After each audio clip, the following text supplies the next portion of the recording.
Hello, welcome to Chapter 5 Notes of the book Engaging with Mormons by Dr. Corey Miller. This chapter is called Salvation Part 2, Making Room for the Gospel. Salvation Part 2, Making Room for the Gospel. So, last chapter, Dr. Miller sort of began the conversation of how do Mormons think about getting saved. And he just kind of develops that thought more in Chapter 5. So when we're having, right, because he wants us, we need to understand some of what Mormons believe so that when we're talking to them in Utah in like a month, we will be just kind of understand.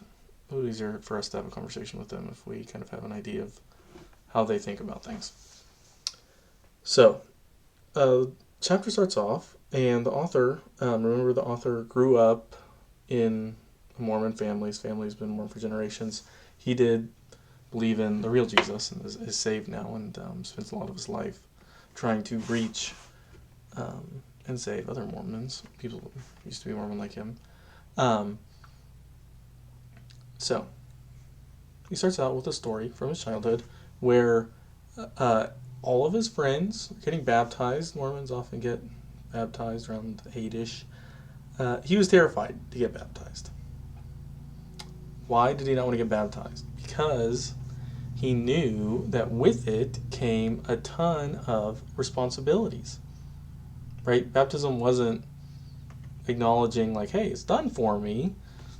Right? When we as Christians would look at baptism, we're saying like, hey, I've put my hope, my trust, my faith in Jesus. He has forgiven me of my sins. He has taken care of everything for me. He has secured my spot with God in heaven. We're kind of announcing to everyone like, hey, I'm with Jesus. Jesus has covered my sin. Jesus has provided a way for forgiveness with me.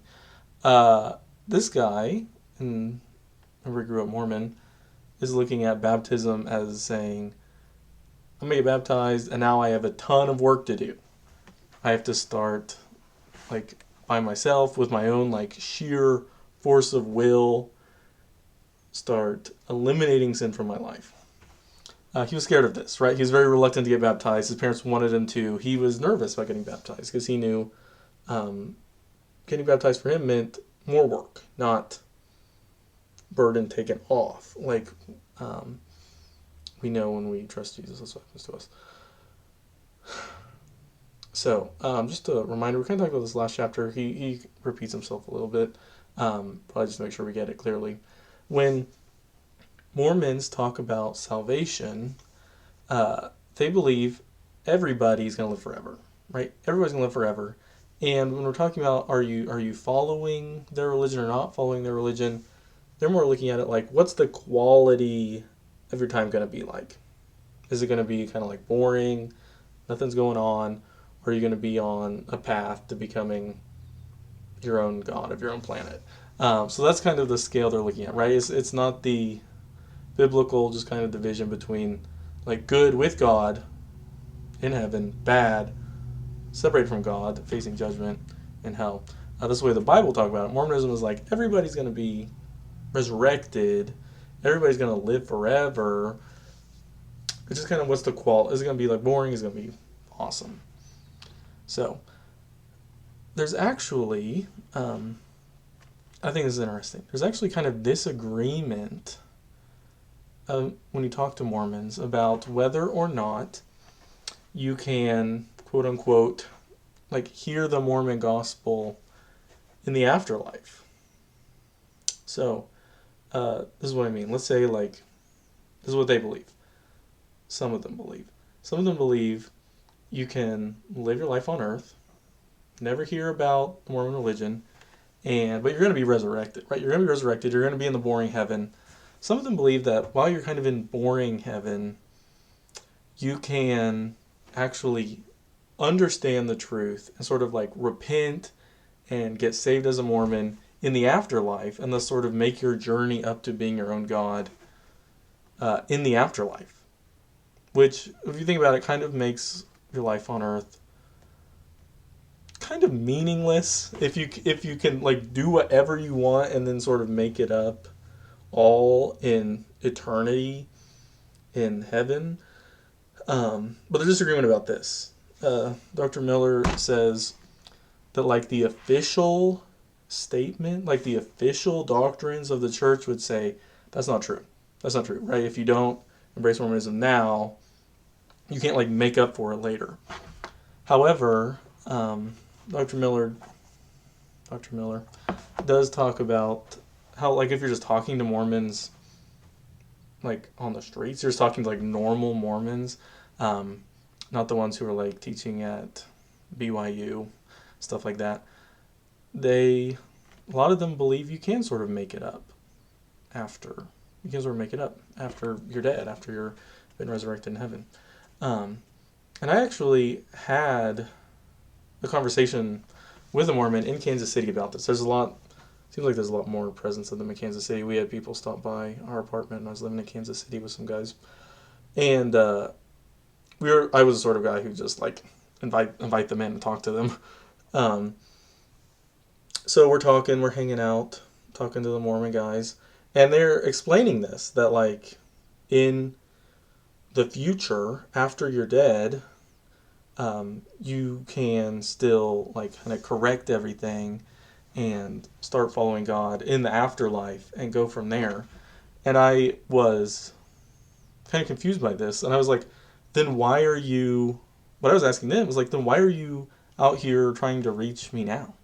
Why are you spending much time with me now? I mean, I'll have like all of forever to like figure this out in the next life. What's the point? Like, what's the point of following the Mormon religion now? And I don't remember what they said, but whatever they said, it wasn't like I remember thinking this isn't a very good explanation. What you're telling me is basically that I can do whatever I want now, and in the next life, get it all sorted out. So I thought it was interesting when Corey, guy who wrote our book, started talking about that. Like, some Mormons actually kind of disagree. Some of them would say, no, you only have this life to start following the Mormon religion. And other Mormons you talk to might say, actually, you have, in heaven, you get a whole nother chance. You get a whole nother chance. You can correct everything then. So they disagree. And so we'll see, right? We're talking to them. When we spend time in Utah, that may come up with somebody we're talking to. I don't know. But so they kind of have like the official doctrine that like the leaders of the religion would say, like, no, you can't like just fix everything in heaven. But when you talk to them, a lot of them say, actually, you can just kind of fix everything in heaven. And